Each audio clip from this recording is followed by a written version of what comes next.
ఇంత దుర్మార్గమైన ప్రభుత్వం వస్తుందని, ఇలాంటి పరిస్థితులు ఎదురవుతాయని ఊహించలేదని ప్రజలు బోరున విలపిస్తున్నారు. ఎరువుల గురించి పడుతున్న బాధలు మాకు వివరిస్తున్నారు.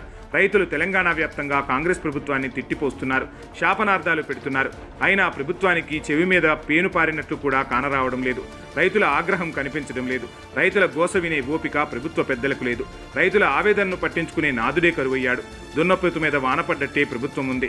తెలంగాణ వ్యాప్తంగా ఇదే పరిస్థితి ఉన్నా ప్రభుత్వ పెద్దలు ఏం చేస్తున్నారు? ఇంకా ఎందుకు మీనమేషాలు లెక్కిస్తున్నారు? పార్లమెంటు ఎదుట ధర్నాలు చేసినట్లు నిరసనలు తెలియజేస్తే ఎరువులు రావు.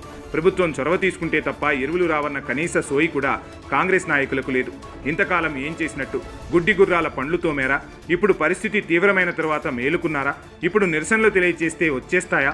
కేంద్ర ప్రభుత్వ పెద్దలను కలిసి యుద్ధ ప్రాతిపదికన ఎరువులు తేవాల్సిన సమయంలో నిమ్మకు నీరెత్తినట్లు ప్రభుత్వం చోద్యం చూస్తోంది. కాంగ్రెస్ నాయకులు, ఎమ్మెల్యేలు ఊళ్లల్లో తిరిగే పరిస్థితి లేదు. కాంగ్రెస్ పార్టీకి చెందిన నాయకులు, కార్యకర్తలు కూడా వారి ప్రభుత్వ పెద్దల చేతగానితనాన్ని తిట్టిపోస్తున్నారు.